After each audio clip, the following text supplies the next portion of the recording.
मेरे प्यारे बच्चों, हमने पिछली क्लास में पढ़ा था कम्युनिकेशन के विषय में। कम्युनिकेशन की इम्पोर्टेंस को हमने समझा था कि कम्युनिकेशन के क्या इम्पोर्टेंस हैं। कम्युनिकेशन के विषय में पूरी जानकारी करी थी और अब हमें बात करनी है कम्युनिकेशन के विषय में। अभी भी हमारा चूँकि टॉपिक है बिजनेस, यानी सब्जेक्ट है बिजनेस कम्युनिकेशन ही है, और इसमें हम बात करने वाले हैं व्यावसायिक संप्रेषण या आधारभूत जो उनकी बेसिक नीड्स होती हैं उनके विषय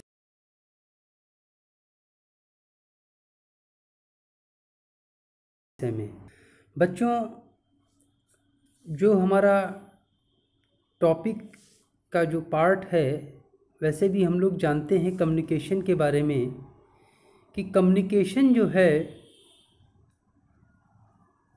चेंजेबल है। What mean changeable?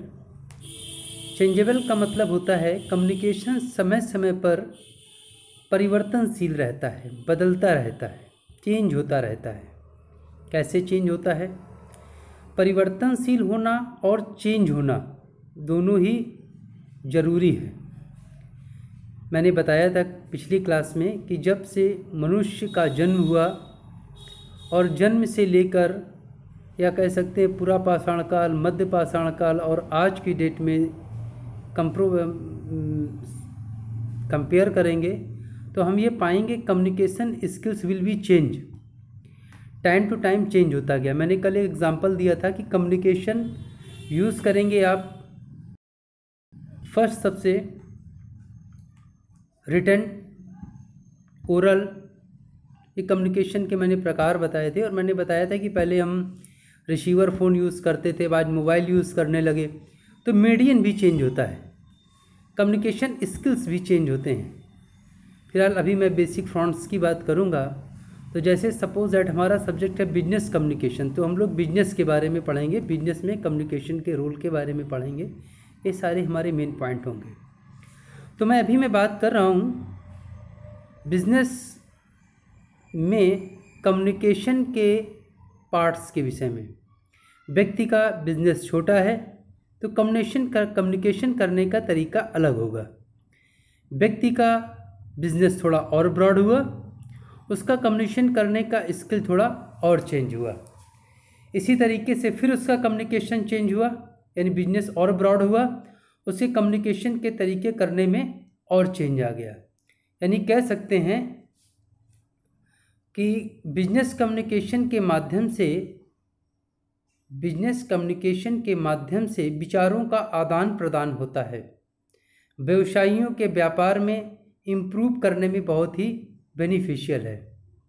जैसे जैसे संस्था बिगेस्ट होती जाती है, उससे कम्युनिकेशन करने के स्किल चेंज होते जाते हैं, बदलते जाते हैं। और आज का व्यवसायिक मॉड्यूल इतना स्ट्रॉन्ग हो चुका है कि इसमें हम लोग बहुत ही हार्डली वर्क करते हैं, जो कि कम्युनिकेशन स्किल को कई पार्ट में डिवाइड किया जा सकता है। जैसे यहाँ पर मैंने एक चार्ट के थ्रू आपको बताया है, अभिव्यक्ति के आधार पर, प्रवाह के आधार पर, संगठनों के आधार पर।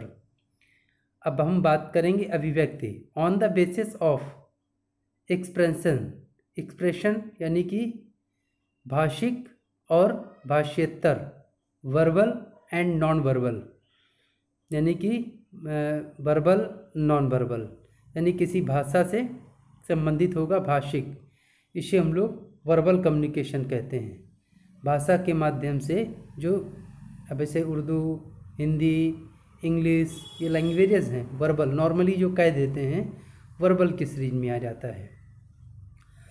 इसी में से भाषेतर नॉन वर्बल, तो नॉन वर्बल का मतलब हो गया अशाब्दिक भाषा, यानी कि भाषेतर संप्रेषण के अंतर्गत, यानी मुद्राओं, संकेतों, कूटि, चेष्टाओं आदि के विषय में वर्णन किया जाता है।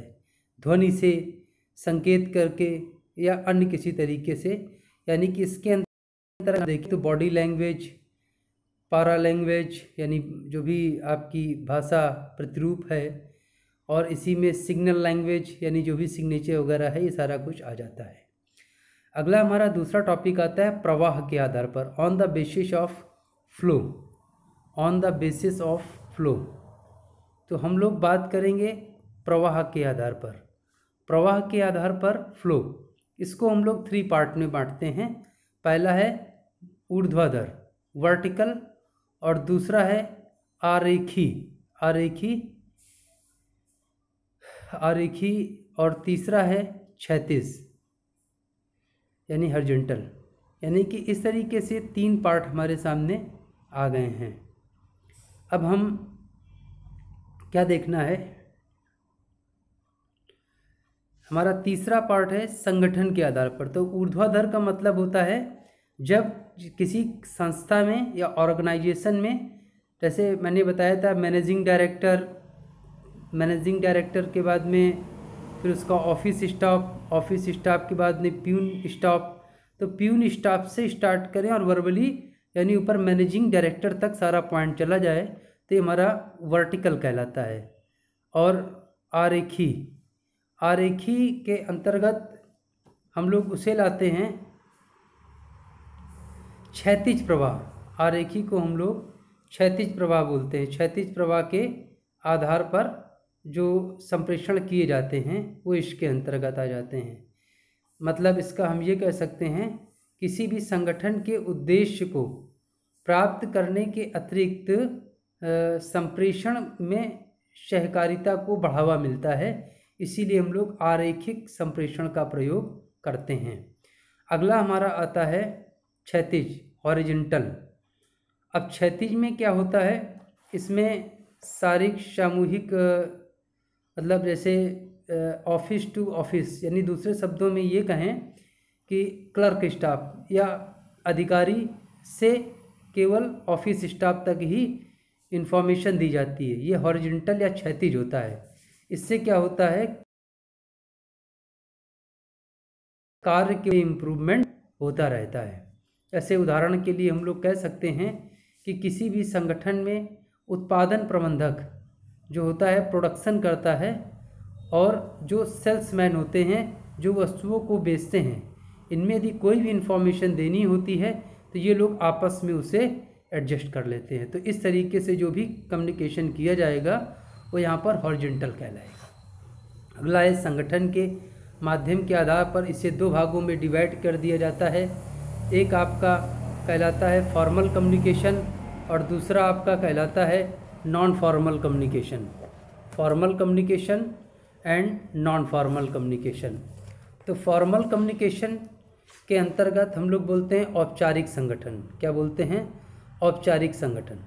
यहाँ पर क्या है औपचारिक संगठन में, जैसे एग्जाम्पल के तौर पर मैं बताता हूँ, मिस्टर ए हैं, कोई एक प्रबंधन अधिकारी हैं संगठन के, और एक मिस्टर बी हैं जो भी वहाँ के कर्मचारी हैं। तो मिस्टर ए ने मिस्टर बी को कोई आदेश दिया। अब इस आदेश को मिस्टर बी ने क्या किया, फॉर्मल तरीके से कर्मचारी अन्य, कोई एक कर्मचारी अन्य है डी या सी, उस कर्मचारी को प्रेषित कर दिया कि आपको ये कार्य कर लेना है। तो ये हमारा अनौपचारिक संप्रेषण में आ जाएगा, यानी कि अनौपचारिक संगठन। अब बात आ गई आपकी औपचारिक संगठन की। अब हम बात करेंगे अनौपचारिक संगठन की। तो इसके अंतर्गत क्या है कि मनुष्य, कोई भी पर्सन है, वो सदैव अनौपचारिक संगठन का प्रयोग नहीं कर सकता है। वो इसलिए नहीं कर सकता क्योंकि जो अनौपचारिक संगठन है, अनौपचारिक संप्रेषण है, ये औपचारिक संप्रेषण के साथ साथ इम्प्रूव करता है, और जिसके कारण इसे कोई भी पर्सन, सामान्य व्यक्ति यूज़ नहीं कर सकता है। ये कोई निर्धारित पद्धति भी नहीं होती है। मतलब कोई भी पर्सन है तो वह पर्सन जो है, इस व्यक्ति को काम करे अगर, इसमें कहा जा सकता है कि कोई भी पर्सन अपने मित्रों से मेल मिलाप करता है, अपने घर जाता है, परिवार जाता है, विद्युत की कोई समस्या है, कोई प्रतियोगी फिल्में मूवीज़ की चर्चा करता है, इस तरह की कोई भी इन्फॉर्मेशन अगर वो करता है, अगर कोई चीज़ें होती हैं तो ये उसकी व्यक्तिगत होती हैं, इसमें किसी का उसमें रोल नहीं होता है। और ये औपचारिक संगठनों से मुक्त होती हैं, इसीलिए इसे हम लोग अनौपचारिक संगठन, अनौपचारिक संप्रेषण भी कहते हैं। ये एक ऐसा संप्रेषण है जो कह सकते हैं कि अफवाहों या जो है अपुष्ट संप्रेषण भी कह सकते हैं इसको। तो आपने यहाँ पर ये औपचारिक और अनौपचारिक दोनों संगठनों के बारे में पढ़ लिया। अब हम बात करेंगे अपने नेक्स्ट टॉपिक के अगले फेवर में, जो हमारा अगला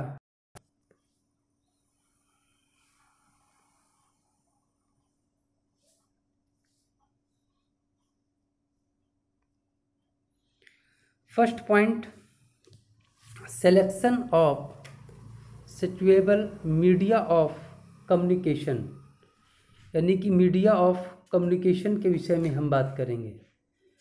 तो media of communication, correctness means होता है शुद्धता।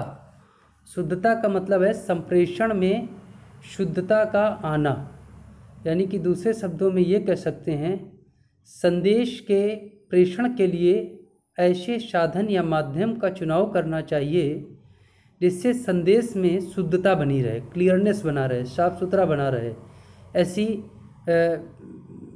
जो मीडियन है उस मीडियन का हमें सिलेक्शन करना चाहिए, और प्रकार का सिलेक्शन भी करें कि जो हमारा मैसेज है, मैटर है, वो पूरी तरीके से इरेज ना हो जाए, दूसरे शब्दों में कह सकते हैं क्षय ना हो जाए, गायब ना हो जाए। इसी में से अगला हमारा जो पॉइंट्स है उपयुक्तता। उपयुक्तता को हम लोग कहते हैं नेसेसिटी, यानी कि संप्रेषण का चुनाव या व्यवसाय या संगठन के अनुरूप करना चाहिए, यानी जिस तरीके आपका व्यवसाय है उसी से रिलेटेड सिलेक्शन होना बहुत ज़रूरी है। अगर ऐसा आप नहीं करते हैं तो आपकी संस्था के लिए वो श्रेष्ठ नहीं हो सकता है, अच्छा भी नहीं हो सकता आपकी संस्था के लिए, और आपको अपने बिजनेस के अकॉर्डिंग ही सेलेक्ट करना चाहिए। ऐसे बहुत सारी संस्थाएं ऐसी हैं जिनका वर्किंग प्लेस बहुत बड़ा है, तो अब ऐसा बहुत बड़ा है तो उन्हें क्या यूज़ करना चाहिए, टेलीफोन या टेलेक्स का प्रयोग श्रेयकर होगा। अब टेलीफोन व टेलेक्स का प्रयोग इनके लिए सही होगा,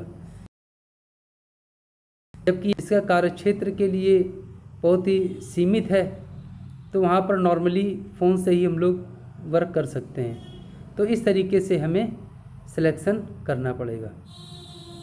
अगला है कॉन्फिडेंशियल, गोपनीयता। सिलेक्शन ऐसा करना चाहिए मीडियन का जिससे हमारे संगठन की गोपनीयता बिल्कुल श्रेष्ठ बनी रहे और जिससे कोई भी चीज़ लीक ना हो, और उसमें प्रचार प्रसार जो भी है संस्था का संगठन के हित के लिए हो। ऐसे गोपनीयता को बनाए रखने के लिए मीडियन का सिलेक्शन करना चाहिए। अगला है प्रभावपूर्ण, इफ़ेक्टिवनेस। संप्रेषण ऐसे माध्यम का चुनाव होना चाहिए जिससे संदेश को अत्यंत ही महत्वपूर्ण तरीके से प्रेषित किया जा सके, यानी कि जो प्राप्तकर्ता हो उसे बड़ी आसानी से मिल जाए। इफ़ेक्टिवनेस।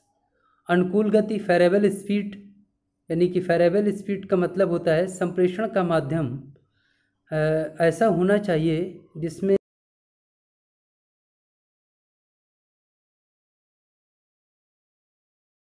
कह सकते हैं कि शीघ्र संदेश भेजने की सुविधा विद्यमान हो, जैसे व्हाट्सएप से, मेल से या अन्य किसी मीडियम से हम लोग यूज़ कर सकते हैं।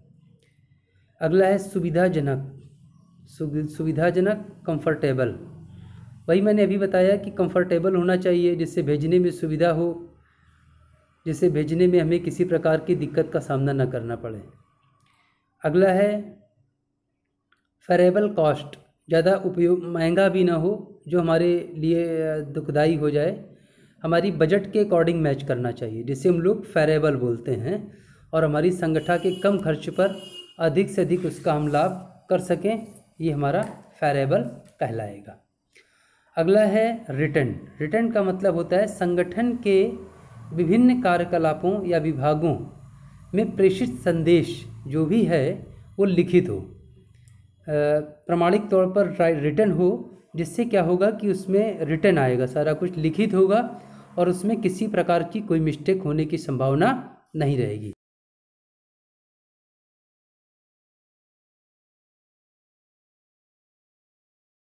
झगड़ा या अन्य किसी तरीके की समस्याएं होती हैं तो उन सारी समस्याओं को कंट्रोल किया जा सकता है और वो साक्ष्य के रूप में भी कार्य करेगा।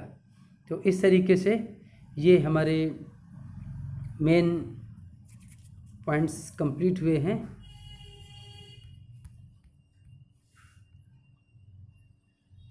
अब हम बात करेंगे फीडबैक की। फीडबैक का मतलब होता है प्रतिपुष्टि। प्रतिपुष्टि मैंने इसमें हिंदी में डिफ़ाइन किया था, लेकिन किसी प्रॉब्लम से सही से आया नहीं है, इंग्लिश में ही फीडबैक लिखा हुआ है, उसी हिंदी में फीडबैक है, उसका अर्थ है प्रतिपुष्टि, फीडबैक। फीडबैक की बात करें तो फीडबैक क्या होता है?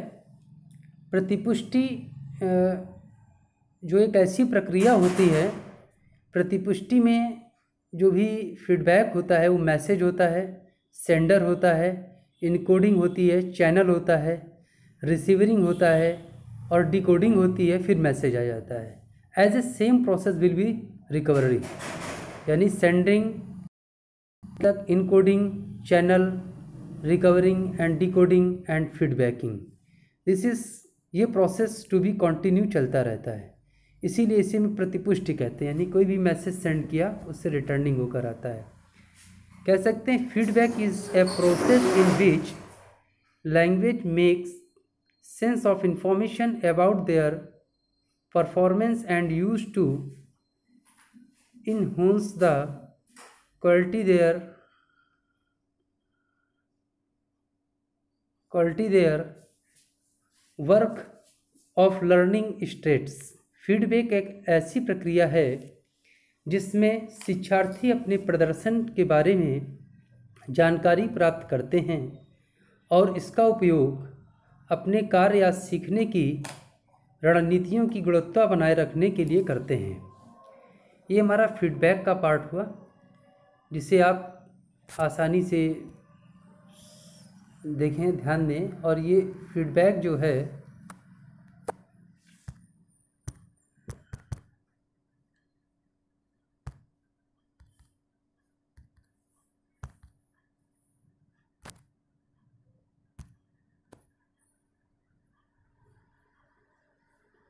एक फिगर मैंने दिखाया हुआ है, फीडबैक फॉर लर्निंग ऑर्गेनाइजेशन। किसी भी ऑर्गेनाइजेशन के लिए टू बी कंटिन्यू रन करना बहुत ही ज़रूरी है।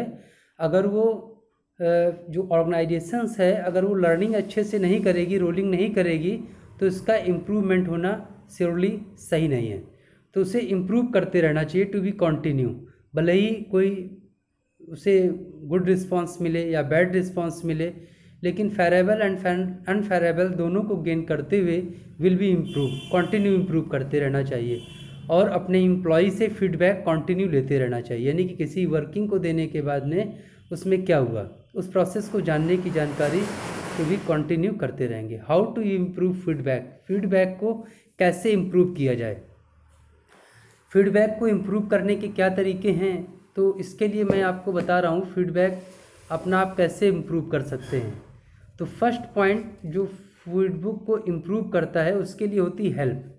हेल्पिंग में क्या है कि जो आप हेल्प करते हैं वो सबसे मस्ट इम्पॉर्टेंट पॉइंट होता है। हेल्प में क्या है कि आप बिजनेस कम्युनिकेशन जो फैक्टर है वो आपकी हेल्प करता है बिजनेस फीडबैक को अच्छा बनाने के लिए।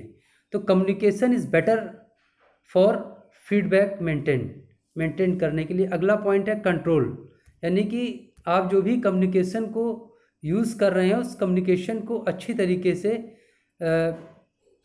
यूज़ करें जिससे कि आप अपने जो ऑर्गेनाइजेशंस है उस पर कंट्रोलिंग अच्छे से कर सकते हैं। टाइमिंग के लिए बात करेंगे तो टाइमिंग विल बी मस्ट, बहुत इम्पॉर्टेंट होता है एम्प्लॉय के लिए, समय पर आना और समय पर जाना। इसके लिए फीडबैक लेना बहुत ही ज़रूरी है। हियरिंग मीन्स सुनना, यानी कोई भी कंप्लेंट्स प्रॉब्लम्स होती है उस प्रॉब्लम्स को ऑर्गेनाइजेशंस के ऑनर को चाहिए कि इस प्रॉब्लम को हियरिंग सुने और समझे। स्पेसिफिक यानी विशिष्टता बनाती है जब आप ये सारे पॉइंट्स रोल यूज़ करते हैं इम्प्रूव करने के लिए, फीडबैक के लिए, तो उसकी एक अपनी पहचान ऑटोमेटिक विशेषता बन जाती है। अगला और लास्ट पॉइंट हमारा है डिस्क्रिप्टिव, यानी कि ये इसे किस तरीके से विस्तृत बनाता है और बड़ा बनाता है और उसका विस्तार करता है। यानी कि इस तरीके से अपने फीडबैक को हम स्ट्रॉन्ग और मजबूत बना सकते हैं।